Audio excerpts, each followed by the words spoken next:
그 다음에 이제 이 30년대를 또 어떻게 나눌 거냐면 세 덩어리를 좀 나눠볼게요. 자, 먼저 만주. 1930년대 초 만주에서 어떤 활동을 하였는지, 어떤 항일 무장투쟁을 하였는지를 배울 거고요. 그 다음에 두 번째 뭐냐면 이게 주로 1930년대 초반 활동이에요. 만주 지역에서는. 근데 1930년대 초반 이후부터는 이 만주 지역에서 활동이 좀 어려워요.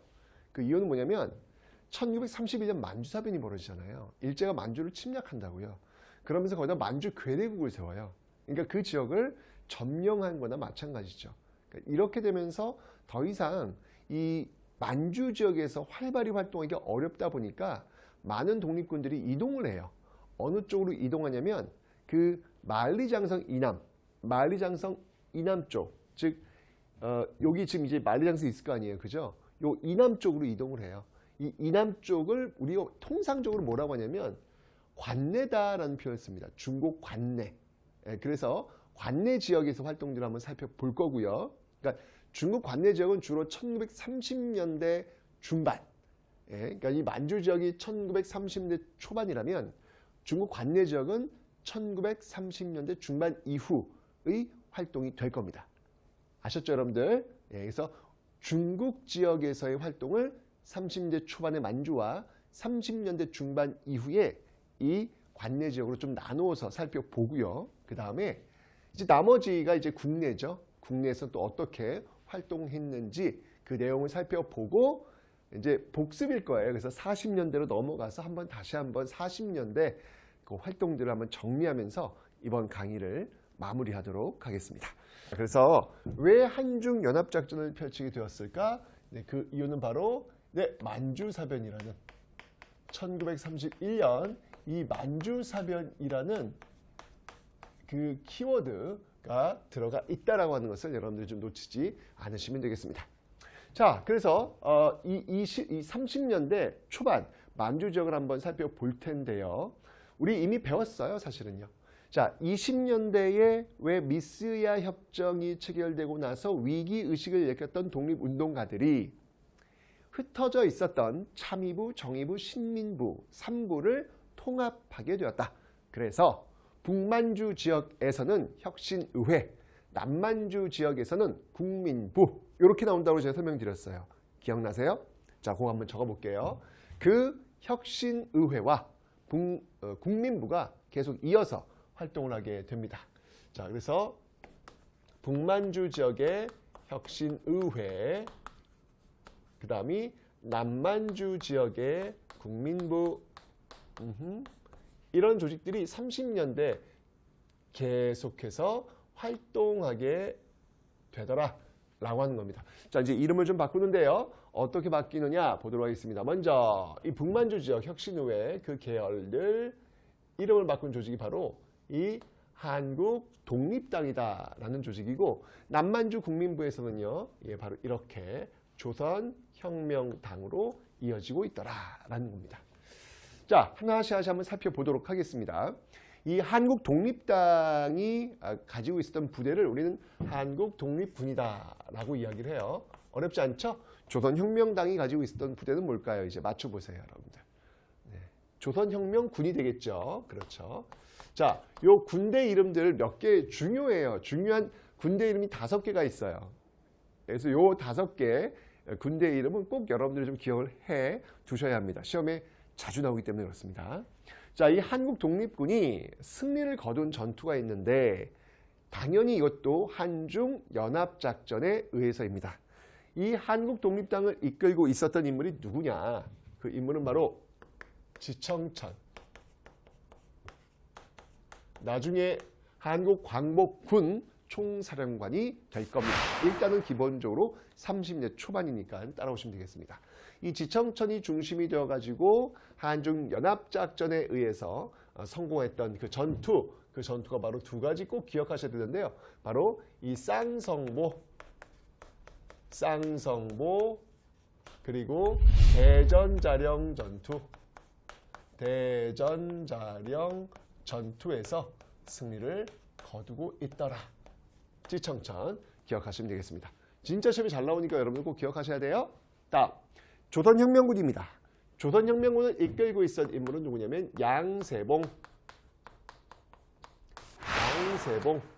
자, 이 양세봉이 한중연합작전에 의해서 승리를 거두었던 전투는 바로 영릉가 그리고 흥경성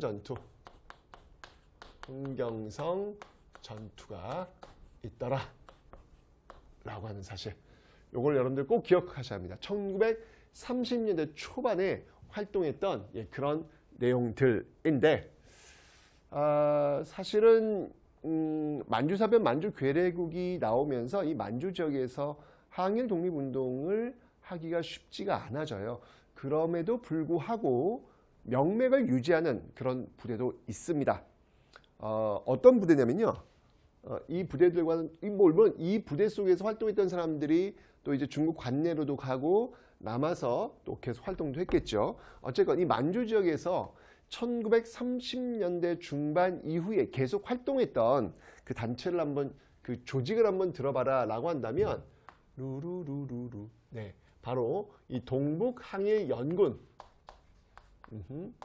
동북항일연군도 있음을 여러분들 좀 기억해 놓으시면 되겠습니다. 이 동북항일연군 소속의 조선인들 중심으로 해서 조국광복회라는 것을 조직했고요.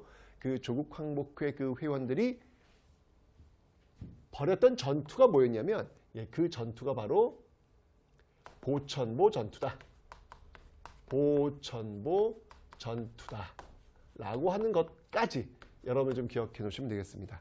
이 보천보 전투가 바로 이 북한이 그렇게 자랑하고 있는 김일성 항일무장투쟁과 연관되어 있는 전투이기도 합니다. 이 보천보 전투는 바로 국내로 진공해서 두드려 팼던 그런 전투, 이게 바로 보천보 전투입니다. 자, 어쨌건 이런 어떤 전투가 있다는 것을 여러분 좀 기억해 놓으시면 돼요. 여기 이제 만주 지역이었던 항일무장투쟁의 역사였습니다. 1920년대 봉오동 그리고 청산리 전투에 이어서 30년대도 이렇게 자랑스럽게 싸우고 있는, 이름을 다는 알 수 없죠. 그 시대의 아무개들, 그들을 여러분들 꼭 기억하시면 좋겠습니다. 됐죠? 자, 만주 지역 한중연합작전에 의해서 펼쳐지고 있는 모습이었습니다.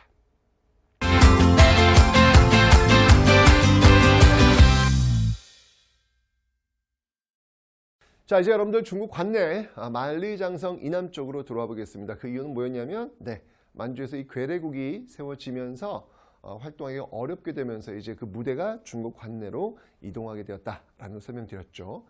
자, 이 중국 관내에서 우리가 잊지 말아야 될 조직이 있어요. 그건 뭐냐면 바로 1919년 3.1운동의 결과 출범했던 대한민국 임시정부, 연해주의 대한국민의회, 그리고 상하이의 임시정부, 그리고 서울의 한성정부를 합쳐가지고 이 상하이의 대한민국 임시정부가 수립되었다라고 말씀드렸잖아요. 그죠? 굉장히 좀 어려움이 있었지만 여전히 그 명맥을 이어가고 있습니다. 자, 한번 그 흐름을 다시 한번 복습을 한번 해보도록 하죠. 자, 대한민국 임시정부 김구가 지금 주도하고 있었는데요. 20년대에 위기가 있더라. 그러면서 그 위기를 극복하기 위해서 회의가 열렸다. 그 회의가 무엇이었다? 바로 국민대표회의였다. 1923년이었다. 그런데 여기서 이제 창조파와 개조파가 대립하면서 결론을 내지 못하고 더욱더 위축되어 갔다라고 설명드렸습니다. 그 모습으로 쭉 가다가 무언가 대한민국 임시정부가 살아있음을 알릴 필요가 있어서 만든 조직이 있습니다. 그 조직이 바로 한인애국단이었다라고 설명드렸습니다. 자, 이 한인애국단원 대표적인 인물이 있다면 바로 이봉창, 연봉길. 이봉창은 일본에서 이 천황에게 폭탄을 투척했던 인물이고요. 연봉길은 중국에서 바로 홍커공원에 폭탄을 투척했던 그런 인물. 특히 연봉길 의거는 성공을 한단 말이에요. 이 윤봉길 의거가 성공을 하면서 중국 정부가 와우, 중국인 100만 대군이 못할 일을 조선인 한 명이 해냈다라고 하면서 이때부터 전폭적인 지원을 하게 되더라라고 제가 설명을 드렸습니다. 그죠? 예, 중국 정부의 전폭적인 지원. 윤봉길 의거가 성공하면서 이게 이렇게 안 좋아집니다. 네. 전폭적인 중국 정부의 지원이 있었더라. 이 결과 중국의 지원 있었다라고 설명을 드렸습니다. 그죠? 자, 이게 한인 애국단의 모습이에요. 그런데 더 이상 이렇게 이제 상하이에서 성공하다 보니까 더 이상 상하이에서 임시정부를 꾸릴 수가 없었죠. 예, 그래서 이제 상하이 시대를 마무리하고 대장정의 길을 걸어서 어디로? 최종 정착지 충칭으로 들어가더라. 그게 1940년이었다. 8년 6,000km의 대장정이었다라고 제가 설명을 드렸습니다. 그죠? 자, 그러면서 그런 여정 속에서 이 대한민국 임시정부가 만든 조직이 하나 있어요. 당을 하나 만드는데요. 그 대장정의 그 과정에서 그 당이 뭐냐면 바로 한국국민당이라는 겁니다. 한국국민당이라고 하는 것을 1935년도에 만듭니다. 사실 이 당시 35년도에 좀 굉장히 큰 이슈가 있었어요. 뭐냐면 이 중국 관내에 있었던 모든 세력들이 통합하려는 움직임이 있었어요. 그런데 이 대한민국 임시정부 계열, 특히 이 백범 김구 계열은 여기에 들어가질 않으면서 독자적인 당을 만들게 되는데 그 당이 바로 한국국민당이다라는 겁니다. 시험에 나올 확률 거의 없으니까 그냥 그렇게만 이해하세요. 그러다가 이제 대한민국 임시정부를 중심으로 여러 세력이 모입니다. 그게 1940년 충칭에 와서고요. 그래서 만들어진 당이 바로 이 한국독립당이다라는 거예요. 여러분들 한국독립당에 대해서는 이미 배웠습니다. 대한민국 임시정부를 하면서 충칭에 와서 정부 여당 한국독립당을 만들었다라고 제가 설명을 드렸습니다. 자, 그러면 여러분들 좀 하나 헷갈리실 게 있어요. 선생님, 한국독립당 이거 어디 들어봤는데요? 안 들어봤어요? 안 들어봤으면 되게 심각한 겁니다, 여러분들. 우리 방금 배웠는데 만주 지역에서 배웠잖아요. 만주 지역에서. 예, 만주 한번 가볼까요? 여기 있잖아요. 여기 있잖아요. 한국독립당. 그죠? 그래서 1930년대 초반 있었던 한국독립당과 그리고 지금 1940년 충칭에서 만들어진 한국독립당은 이름은 똑같지만 별개의 조직이다라는 것을 다시 한번 정리해 드리도록 하겠습니다. 자, 그리고 여러분들 이 40년도에 대한민국 임시정부 산하 부대라 할 수 있는 한국광복군이 또 만들어진다라고 설명드렸습니다. 제가 이 한국광복군에 대해서는 이미 설명을 드렸어요. 예, 뭐 인도 미얀마 전선에도 투입되었고, 그다음에 OSS 미군과 함께 국내 진공작전도 전개하였다라고 설명을 드렸습니다. 그죠? 이 한국광복군과 관련된 인물들을 한번 좀 꼽아봐라라고 한다면 여기에는 이제 일단 여러분들 총사령관 지청천 들어와야죠. 네, 맞습니다. 한국독립군을 이끌었던 인물이기도 합니다. 쌍성부 그리고 대전여령 전투에서 승리를 거두었던 그런 장수이기도 하죠. 그 다음에 이제 여기 이제 뭐 장준하라는 분도 여기 이제 들어와요. 예, 이제 이 장준하 이분은 나중에 이제 유신 박정희 정부 체제에 저항했던 그런 야당 인사이기도 합니다. 예, 나중에 이건 정말 현대사에서 유신을 반대했던 그런 인물이기도 하다라는 것도 또 참고로 하나 알고 계시면 되겠습니다. 그런데 1930년대 중반에 사실은 더 강력한 세력이 있었어요.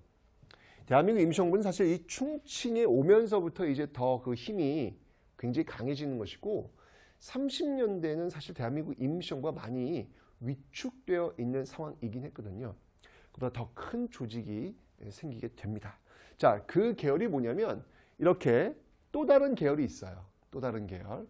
예, 여기 지금 대한민국 임시정부 라인이 있다면 네, 바로 이렇게 김원봉 라인이 있어요. 김원봉 라인.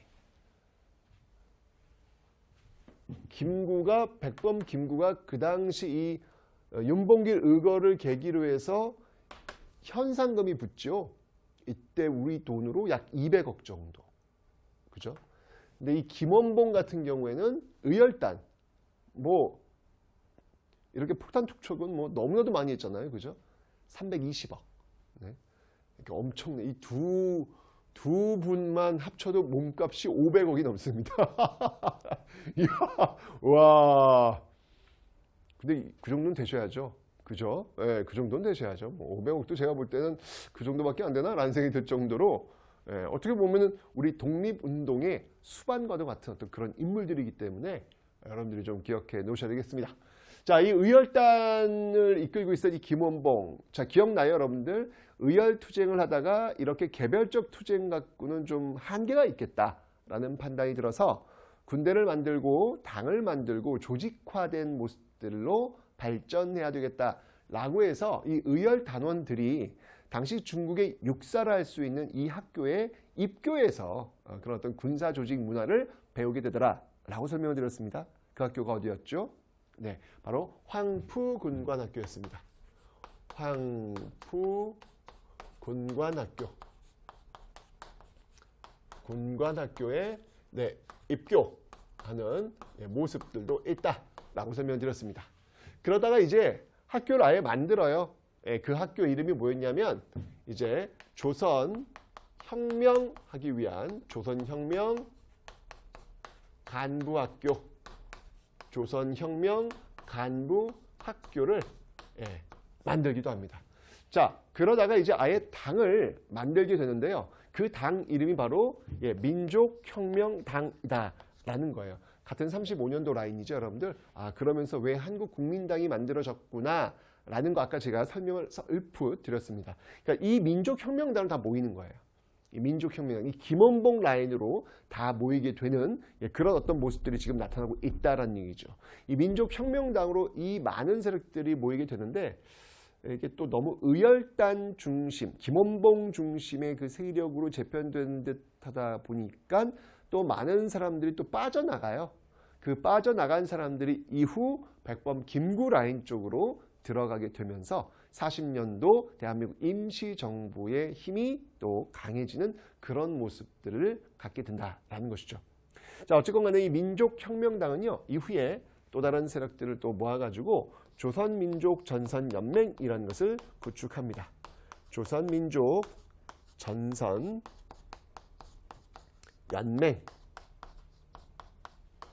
이라는 것을 구축하고 있습니다.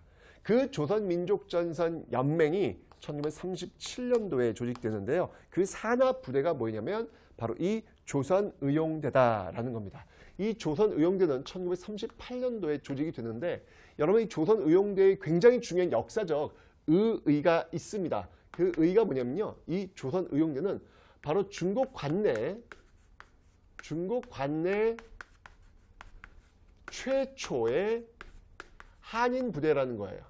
중국 관내에서 만들어진 최초의 한인 부대다라는 겁니다. 자, 그런데 자 이제 이렇게 이제 라인이 이제 구축되었어요. 김구 라인과 김원봉 라인. 여기서 정말로 중요한 흐름이 생긴단 말이에요. 이 조선 의용대가 일부가 바로 이 한국 광복군으로 합류하는 역사적 사건. 이건 정말 역사적 사건이다. 이걸 제가 대한민국 임시정부 하면서 설명을 드렸습니다. 바로 이 김원봉 라인, 이 김원봉 라인이 여기에 합류합니다. 이러면서 한국 광복군의 바로 이 지청천과 이 장준하 그리고 같이 이렇게 이 김원봉, 지청천 김원봉이 한국 광복군의 뭐 총사령관, 부사령관으로 이제 활약하라는 그런 아주 굉장히 중요한 역사적인 어떤 모습들이 나타나고 있더라라는 이야기죠. 네. 그렇잖아요. 여기 30년대 두 개의 축이 지금 하나로 합쳤다는 거 아닙니까? 그래서 굉장히 중요한 그런 어떤 만남. 그래서 시험에 정말로 잘 나옵니다. 1942년 이 김원봉이 한국 광복군에 합류했다는 사실, 너무 중요한 거니까 꼭 기억해 놓으시면 되겠습니다. 그런데 사실 이제 이 대한민국 임시정부 이쪽 진영은 사실은 민족주의적 성향이 조금 강하죠. 물론 그런 것들을 탈피하기 위해서 김원봉도 합류하고 조소왕도 합류하고 뭐 이런 어떤 모습들이 있었지만 여전히 좀 민족주의적 성향이 좀 강하다. 그래서 여기에 반발하는 세력들이 여전히 있었어요. 특히 이제 사회주의 쪽을 지향하는 세력들, 이 대한민국 임시정부의 합류를 거부하는 그런 세력들도 있었습니다. 그래서 이 조선의용대 안에서도 대부분은 이 김원봉을 따라가지 않고요. 독자적으로 이 중국 당시 장제스 정부가 아닌 마오쩌둥 정부, 바로 지금의 이제 공산당이죠. 그쪽과 합류하려는 움직임이 있었어요. 그래서 다른 데로 이동을 합니다. 그 이동하는 과정 속에서 또 이 일본과 맞서 싸웠던 전투가 뭐였냐면 바로 호가장 전투. 호가장 전투, 이게 이제 1941년도에 있었거든요. 이런 것들도 있었는데 이 흐름 속에서 이동해서 만들었던 그 부대가 뭐였냐면 바로 조선의용군. 이건 이제 예난 지역. 예난하면 여러분은 중국 사회주의자들의 고향이다 라는 말을 들을 정도로 굉장히 중요한 지역이거든요. 이제 그쪽으로 이동해가지고 이제 사회주의 쪽이 합류한 것이죠. 이렇게 또 일부는 또 조선의용군으로 재편되는 그런 모습들이 있더라. 김원봉과 일부는 한국 광복군에 합류했고 일부는 이렇게 사회주의 쪽에 합류해서 조선의용군으로 재편되고 있는 모습들. 요게 이제 중국 관내에서 벌어지고 있는 모습들이었습니다. 이 중국 관내에서도 정말 활발하게 한중연합작전의 어떤 모습으로서 그 전투와 전쟁을 계속 이어가는 그런 자랑스러운 역사들을 지금 써내려가고 있습니다.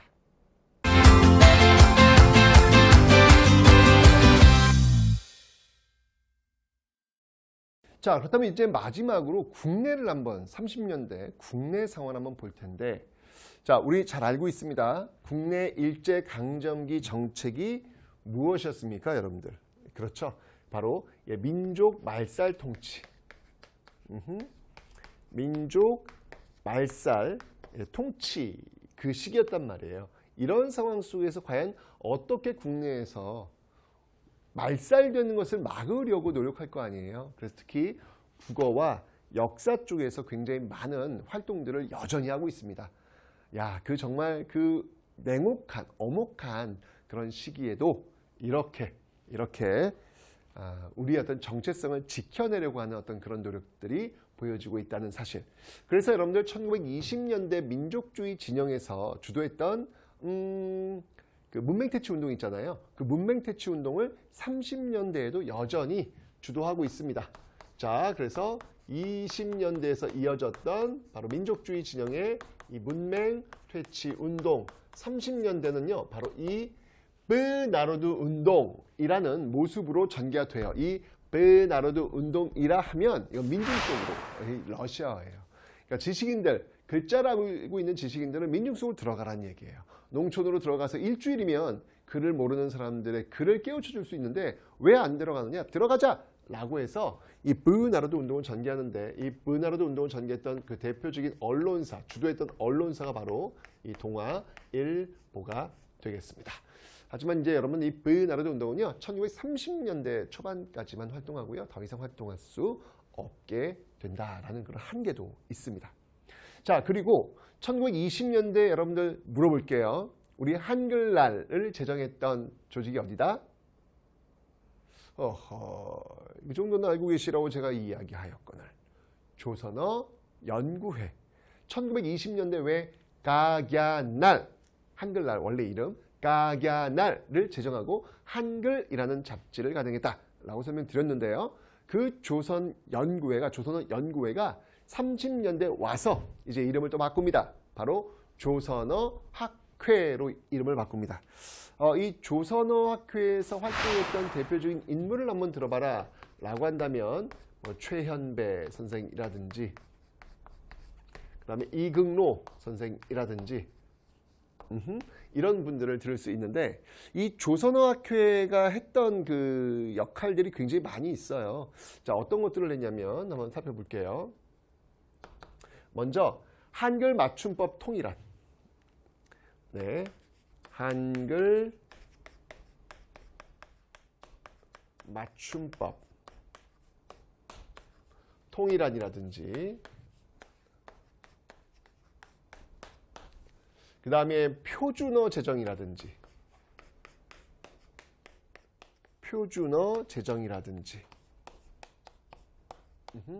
이런 어떤 그 국어와 관련된 그런 내용들 많이 했고요.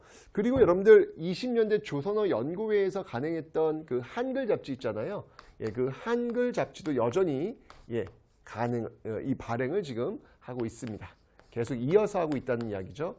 그 다음에 이제 진짜 중요한 게 있는데 이 조선어 학회에서 꼭 하려는 게 있었어요. 그게 뭐였냐면 바로 우리말 큰 사전. 우리말 큰 사전을 편찬하려고 했습니다. 편찬하려고 했는데 시도를 했는데 어떻게 됐다? 네, 이 우리말 큰 사전 편찬 시도는요. 쭉 한번 가볼게요. 이게 이제 40년대 라인 넘어간다고 제가 설명드렸죠. 이거 배웠어요, 여러분들.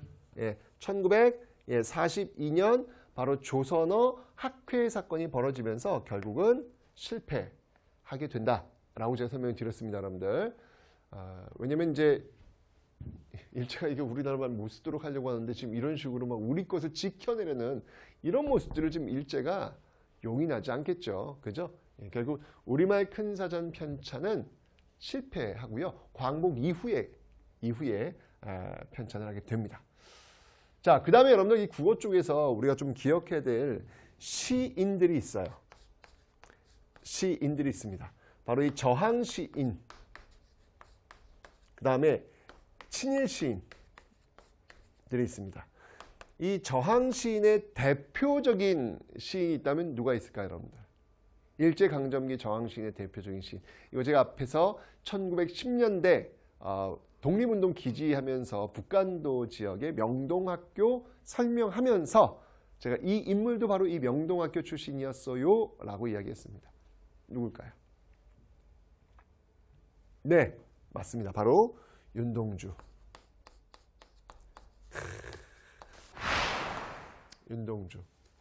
윤동주가 있다면 여러분들 윤동주와는 좀 다른 어감이에요. 아주 굉장히 굵어요. 지사적 풍모를 가지고 이게 윤동주가 굉장히 감성적인 어떤 그런 시의 어떤 모습이라면 이 시는 굉장히 굵직한 저항의 이 모습을 또 보여주고 있습니다. 바로 이육사. 이육사는 여러분들 264번이에요. 자기의 그 감옥 번호를 필명으로 삼아가지고 이육사라고 이제 했죠. 이육사의 뭐 절정이라든지, 그죠? 뭐 꽃이라든지, 친일 시인들도 분명히 있었습니다. 대표적인 인물이 있다면 서정주.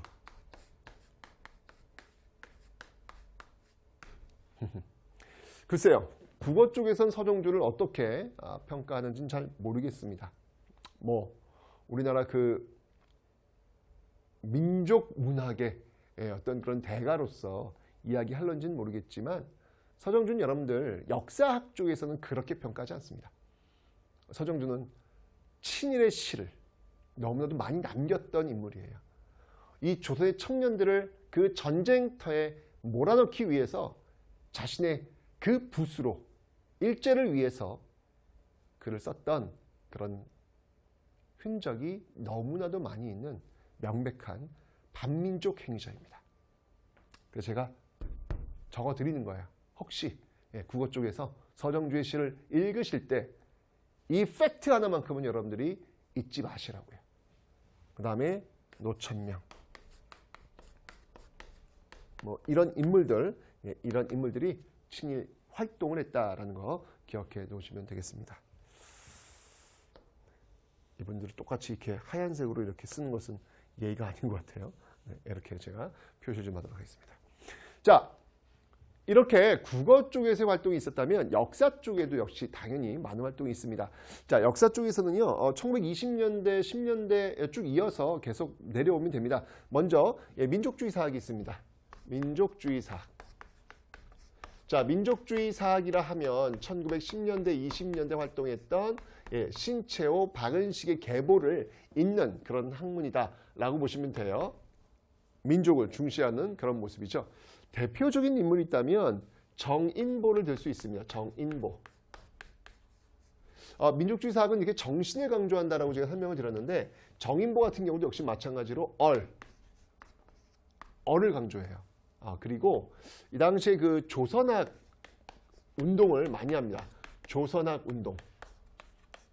우리 조선의 어떤 그 문학 이런 것들을 이제 또는 어떤 그 성과물들을 정리하는 어떤 그런 모습들인데 대표적인 게 있다면 바로 다산 정약용의 어떤 문집들을 정리하는 여유당 전서. 이런 것들, 이런 민족주의 사학이 바로 이제 우리의 것들을 좀 정리하는 그런 모습들이 지금 30년대 이어지고 있고요. 그 다음에 여러분들 30년대 또 이 실증주의 사학이라는 게 있어요. 이 실증주의 사학이라 하면 이거는 이제 말 그대로 어떤 그 민족주의는 이제 역사의 어떤 그 역사가의 어떤 그 해석이 들어가는 거잖아요. 근데 실증주의 사학은 그걸 거부합니다. 해석 들어가지 말고 있는 그대로의 역사를 이야기하라라고 이야기하죠. 근데 사실은 이제 일제 강점기에 우리가 지금 억압받고 있는 상황 속에서 어떤 그 관점이 들어가지 않고 그저 있는 그대로의 역사를 이야기하라. 그 있는 그대로의 역사는 누구의 역사인데 일제가 의도한 그 역사 아니야? 비록 역사가 해석이 들어가진 않았지만 그 행위 자체가 일본을 위한 건 아니야? 라는 비판을 받기도 해요. 어쨌건 이 실증주의 사학을 이끌었던 대표적인 인물이 이병도. 이 라인이고요. 그 다음에 여러분들 이 이병도가 주도가 되어서 만들었던 학회가 있어요. 그 학회가 바로 진단학회가 있고 여기서 이제 발행했던 학보가 바로 진단학보라는 게 있다라는 것을 봐주시면 되겠습니다. 자, 그런데 30년대 여러분들 꼭 기억해야 될 그런 사학이 있어요. 그게 뭐냐면 바로 이 사회경제사학이다라는 겁니다. 앞에도 좀 봤지만 역사 쪽이긴 하지만 이렇게 사회주의의 영향을 받은 그런 학문입니다. 이 사회경제사학의 대표적인 인물을 한번 들어봐라 라고 한다면 백남운이라는 인물이 있어요. 백남운. 이란 인물이 백남준 아니야. 백남운이야. 백남준은 저기 비디오 아티스트고 백남운. 사회경제사학은 이제 이 사회주의 영향을 받아서 유물사관의 핵심은 뭐냐면 이게 이제 사회주의 쪽 어떤 그쪽의 어떤 그 모습들인데요. 유물사관의 핵심 뭐냐면 이런 키워드 여러분 들어오면 무조건 이건 사회경제사학이에요. 역사는 발전한다는 거예요. 역사는 발전한다는 거예요. 이거는 법칙이라는 거예요. 법칙에 의해서 역사는 발전한다. 뭐 예를 들면은 인류 발전 단계가 원시 공산주의 출발해서 고대 노예제, 그다음에 중세 봉건제, 그리고 근대 자본주의, 그리고 마지막으로는 사회주의 공산주의로 이렇게 발전해 간다라는 거예요. 이거는 어디나 다 마찬가지라는 얘기예요. 보편성을 갖고 있다는 얘기예요. 보편성. 그래서 이런 이 백남운의 사회경제사학 같은 경우는 여러분들 어디에 영향을 미치냐면 당시 식민사관이라 할 수 있는 그 정체성론이라는 게 있어요. 정체성론. 우리 조선의 역사가 발전하지 않았다는 얘기예요. 이 조선의 역사는 일제강점기 식민지가 되면서 식민지 근대화론이 되면서 우리는 서서히 변화해 나갔다. 너희들은 원래 능력이 없는 민족이었기 때문에 일본한테 감사해야 돼. 라고 이야기한 정체성론이거든요. 근데 그걸 깰 수 있는, 왜냐면 어느 나라나 일본도 마찬가지고 우리도 마찬가지고 중국도 마찬가지고 다 발전하는 건 다 보편적인 거니까 이러면서 이제 이 정체성론을 비판하는 그런 모습들도 나타나고 있다라는 것이죠. 됐죠? 그 다음에 여러분들 이 사회주의자들이 1920년대 왜 신간의 결성에 앞장선다라고 제가 설명드렸잖아요. 근데 신간회가 31년도에 해소됩니다. 해소되면서 이 사회주의자들은 더 이상 합법적 공간에서 활동하기가 어려워져요. 일제가 가만 놔두질 않아요. 그러면서 이제 이 사회주의자들은 어떤 활동을 하냐면 혁명적 조합 활동, 지하로 들어가는 거예요. 지하로 혁명적 조합 활동. 혁명적 조합 활동 속에서 이제 지하로 들어가는 어떤 그런 모습들을 보이는데, 특히 30년대에 여러분들 좀 주목해야 될 이 노동자 투쟁이 하나 있습니다. 그 노동자 투쟁이 뭐냐면 바로 이 강주룡이라는 인물이 있어요. 강주룡. 여성이에요. 이 강주룡 이 여성이 평양 을밀대, 이 을밀대에 올라가서 그 꼭대기 위에서 농성을 벌입니다. 이게 바로 31년도에 보여줬던 강주룡 을밀대 고공 농성 사건이라는 거예요. 당시에도 지금 이렇게 일제에 맞서서 지금 투쟁하고 있는 어떤 이런 모습들, 노동자들의 모습들이 이렇게 나타나기도 했다라는 거. 자, 참 이게 30년대인데 국내에서 이게 민족 말살 통치 정말 일제가 어마어마하게 찍어누르고 있는 상황 속에서도 많은 활동을 하고 있구나라는 걸 느껴집니다. 근데 여러분들 36년도에 또 이런 일이 있었어요. 이건 좀 해외입니다. 해외 이제 저쪽으로 가야 되는데 지금 공간이 이렇게 있으니까 어디냐면 베를린.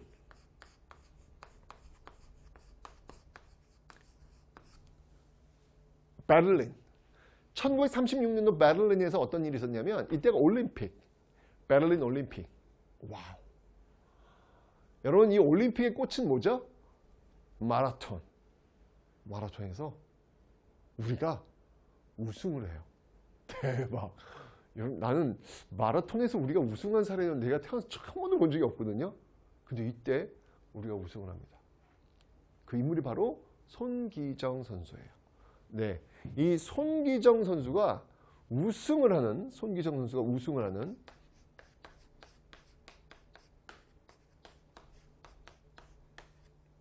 마라톤에서, 와, 엄청나죠. 그죠? 그런데 우리가 우승했지만 식민지잖아요. 그죠? 어떤 국기를 달고 뛰었을까? 일장기죠. 그죠? 그래서 여기에 그 분노했던 몇 신문사들이 시상대 위에 올라간 이 손기정의 그 일장기를 지워요. 동아일보 일장기 말소 사건도 30년대에 있었다. 정말 30년대는 여러분들 그 엄청나게 힘든 상황 속에서도 이렇게 다양한 어떤 정체성을 지켜내려는 그런 노력들이 이렇게 있었구나. 야, 이 엄청 무서웠던 시기인데 이게 가능했구나. 이분들 왜 이랬을까? 진짜 너무 감사하다라는 생각이 듭니다. 자, 여기까지가 지금 30년대의 활동이었고요. 이제 40년대에서 배운 거예요. 배운 거 잠깐만 한번 정리해 보도록 하겠습니다.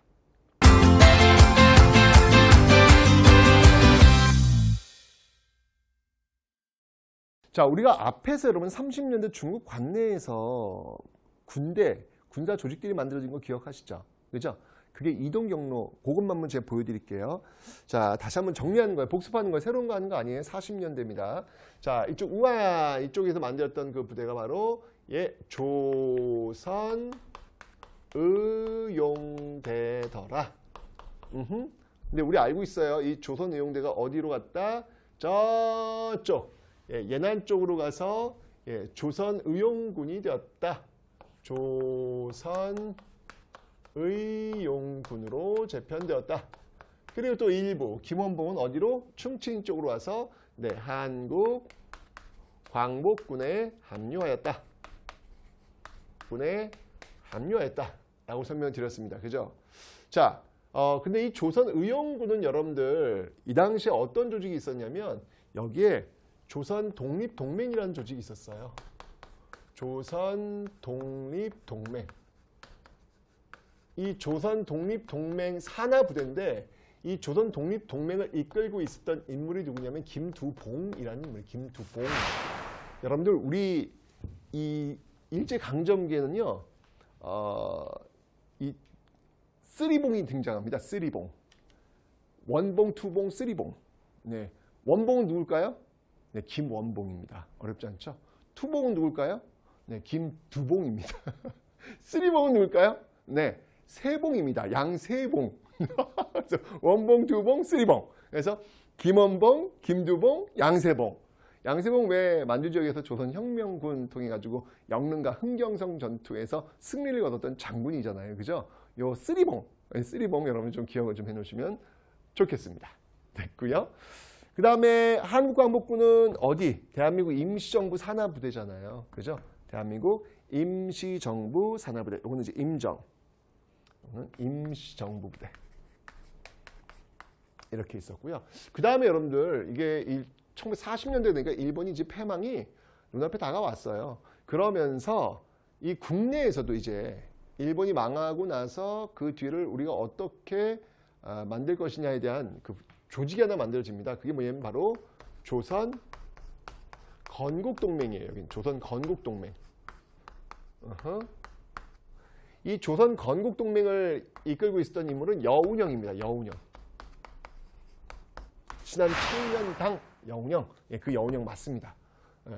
이 조선 건국동맹이 나중에 여러분들 이 조선 건국동맹이 이제 배울 거예요, 여러분들. 광복되고 나서 뭘로 이름이 바뀌냐면 예, 광복되고 나서 1945년 광복되고 나서 뭘로 바뀌냐면 예, 조선 건국 준비 위원회로 바뀔 거예요, 이름이. 조선 건국 준비 위원회로 이름이 바뀔 겁니다. 어쨌건 이런 어떤 조직들이 있는데 여기서 이야기하고 있는 이 뭐 조선 건국 동맹이라든지 여기서 이야기하고 있는 뭐 조선 건국 동맹이라든지 그 다음에 조선 독립 동맹이라든지 또는 뭐 조선 건국 동맹이라든지 그 다음에 이 대한민국 임시정부라든지 이런 조직들에서 다 공통적으로 이야기하고 있는 그러니까 앞으로 일제가 패망되고 나서 우리가 나라 형태를 어떤 것으로 만들어야지 라고 했을 때 모두 공통적으로 이야기하고 있는 형태는 바로 이거예요. 공화정. 공화정 형태다 라고 하는 합의점은 지금 본 상태예요. 그러니까 Republic of Korea. 네, 바로 이 공화국 형태. 왕 없고요. 예, 국민들이 대표를 뽑아가지고 나라가 운영되고 있는 그 공화정 형태라고 하는 그 공통의 어떤 이 모습들은 이미 갖추고 있었다라는 것을 여러분들 기억해 놓으시면 되겠습니다. 자, 이제 40년대가 되니까 이제 새로운 나라를 세우려는 일제로부터 이제 해방되고 나서 이제 새로운 모습들을 만들려는 그런 시도들, 희망의 싹이 지금 무럭무럭 솟아나고 있는 모습들 보이시죠? 자, 과연 우리는 광복되고 그날이 왔을 때 어떤 모습으로 역사를 만들어갈지 그 모습 기대해 주시기 바랍니다.